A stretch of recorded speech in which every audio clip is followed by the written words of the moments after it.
All right, I might actually be able to make good on a promise and keep this video short. Thank God for the bye weeks, man. When I started this, I never intended to be making 25-minute videos, and it just kind of happened that way. But without further ado, I got my week 5 avoids. So first off, I got so these are games. These are games where for whatever reason, I just don't like it. I don't feel good about one side or the other, so I'm just avoiding it altogether. I'm not going to put my money on it. So, first up, I got Raiders at Chiefs. And I'm always in this position with the Chiefs because they always end up being. So, right now, the Chiefs are minus 13-point favorites. And, I mean, from what we've seen from the Chiefs, deservedly so. The Chiefs are really good. There's a reason they're kind of always favored by double digits, but man, when you get into double digit spreads, I get cold feet. There's a lot of things that can happen over the course of a football game. They're always unpredictable. Garbage time can really throw off a spread. I don't know. I just get scared of it. So where I get stuck with this game is, I definitely like Mahomes and company to slaughter the Ravens defense. The Raiders defense have allowed 30 points in 3 of their 4 games. Chiefs offense, obviously the best in the NFL. I have no concerns with them being able to score points on the Raiders. However, the Raiders have been kind of inconsistent, and they kind of got swallowed up by a Patriots defense, but offensively they've been able to score some points. They got Josh Jacobs, who's a little nicked up, but I think will be healthy. Derek Carr is pretty capable. Darren Waller's been a heck of a weapon, and they have a few, kind of contributor wide receivers that might be able to do something. I don't know. With John Gruden, I don't know. I feel like they've been able to put up points and have shown they can do something. Specifically with that Saints win.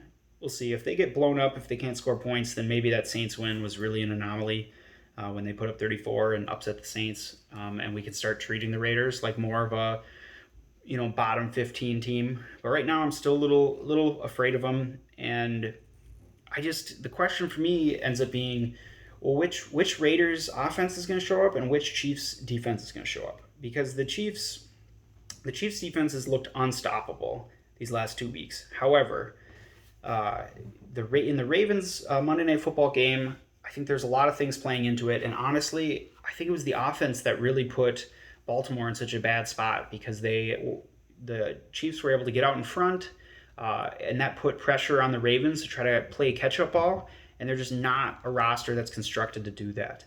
So when they started having to move away from their dominate the run, dominate the clock, dominate the game start to finish, when they had to move away from that, they just really struggled, trying to throw themselves back into a game.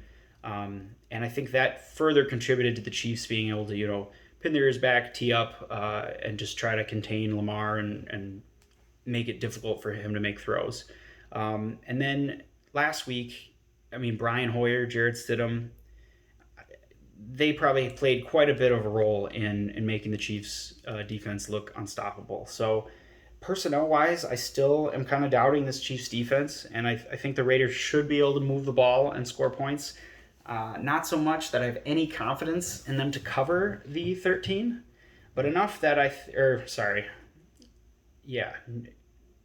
not enough that I think that I have confidence in them to cover the 13, but enough that I'm worried they will. So I'm just going to avoid it. Kind of a bummer. I guess I have no palate for Chiefs and double digit spreads. Maybe I'll start pulling the trigger on some of them because I think more often than not they seem to cover it. They seem to show up. Another one I'm avoiding. I've kind of talked myself. Actually, I'm going to do that one later. Another one I'm avoiding. Rams at Washington. So this game right now, Rams -8 is the side I would take if I had to. But this is just kind of a yucky matchup. Obviously the Rams are a significantly better team, but they've been inconsistent. They only scored 17 points against the Giants last week. The Washington D-line is good, and I think good enough to stifle the Rams' run game, although they are likely without Chase Young again this week. He's been out with dealing with a groin injury. But ultimately, I think Washington is better than the Giants. that the Rams played last week. That game ended up being 9-17. I think Washington's going to be able to score more than 9 points. And I think their defense is going to be able to give the Rams, more trouble. So I think, if the Rams show up this week, I think they should be able to win. But man, -8 points is it's kind of more than I'm comfortable with after watching kind of a clunker last week. So I'm just not going to touch it.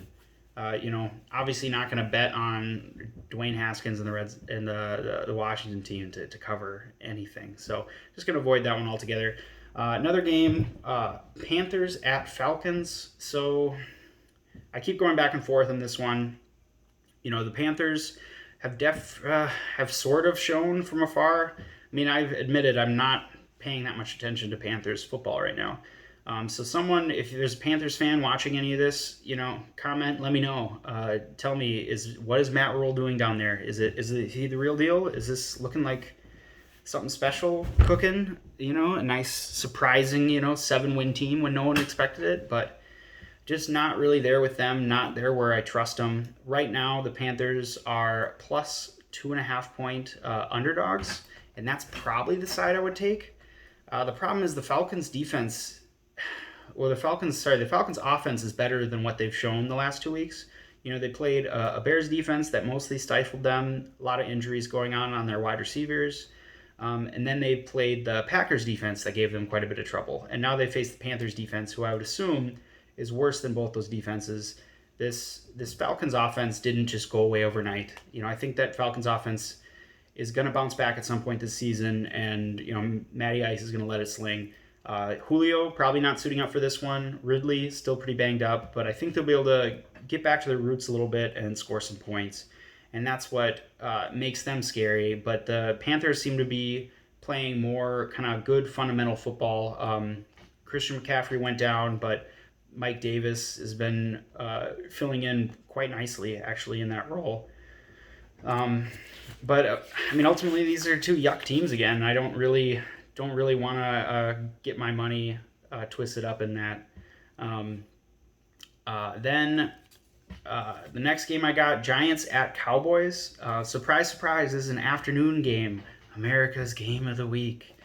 Seemingly every week, the Cowboys are playing one of those 3 o'clock games, America's game of the week. Anyway, this is just a disgusting matchup in a disgusting division. Cowboys are favored -9.5. That's probably the side I would take. But yeah, I've kind of talked myself into the Cowboys on this one. After putting it on my avoids and then kind of going through the information, I've kind of talked myself into that the Cowboys -9.5 would be the side to take. They're a explosive offense. I think they'll be able to easily have their way with the Giants. And the Giants on the other side, the Cowboys defense is bad. I think the Giants should be able to score more points than they have been. But through 4 weeks, they've scored 16 points, 13 points, 9 points, and 9 points. Hard to have a lot of faith in that. So seeing the Cowboys win by more than 10 points I'm definitely leaning towards that side. I'll probably end up putting a little money on it, but these are just gross teams in a gross division, and I don't really want to pay attention to this game. So mostly an avoid for me. Then last up, the Sunday night football game, Vikings at Seahawks. So I think the only reason this is probably an avoid and not sneaking onto my tier 2 list is because I'm a Vikings fan and I want to cheer for the Vikes, and I don't really want to put money against them. But there is a little truth to it, so we'll see if I can convince you. So the Vikings at Seahawks. Seahawks are favored -7, and historically the Vikings do very, very poorly going up to Seattle. Obviously, there's no fans this time, but still, I think it matters. I think, going up to that stadium is just not really a great situation for the Vikings. The Seahawks, Russell Wilson always crushes the Vikings. And I think, honestly, what Russell Wilson, DK Metcalf, and Tyler Lockett are going to be able to do to the Vikings defensive backs in this game is going to be criminal. It's going to be absolute homicide. That's the side I would take if I had to jump in on this game. I would take the Seahawks to -7 and feel good about it. But on the other side, the Vikings have been showing signs of improvement. I think their defensive line and kind of being able to impact the quarterback a little bit, being able to stifle the run a little bit, has looked good in the last 2 weeks, or looked better at least. And honestly, what really pushes me over is Dalvin Cook, Justin Jefferson, and Adam Thielen are all playing really well. And I think, with Kirk Cousins and those weapons and how bad the Seahawks defense has been, I think they'll be able to score some points and be able to hang in this one well enough to definitely put some anxiety into that -7 point spread. So if I had to put money on it, I'd take the Seahawks, but obviously I can see it both ways, and I'm just not going to touch it. Hopefully it's not just a painful blowout that I have to watch and moan on all my Vikings group chats about. But that's all I got for this week. Thanks for tuning in. If you want, changes to my thinking, news, injury updates, anything that kind of develops throughout the week that I'm keeping an eye on, check out my Twitter at favoritefade.com. I'm working on setting this up as a podcast so you don't have to listen through the YouTube app. I know this is mostly audio. Haven't too lazy to do most of the editing stuff and throw it up there. So most of the time I just throw up the video, whatever I can do in one take. But we'll see. I'm going to try to get it on in a podcast form so you can get it on Spotify and Apple Podcasts sometime soon. We'll see when I get that done. Otherwise, thanks for watching.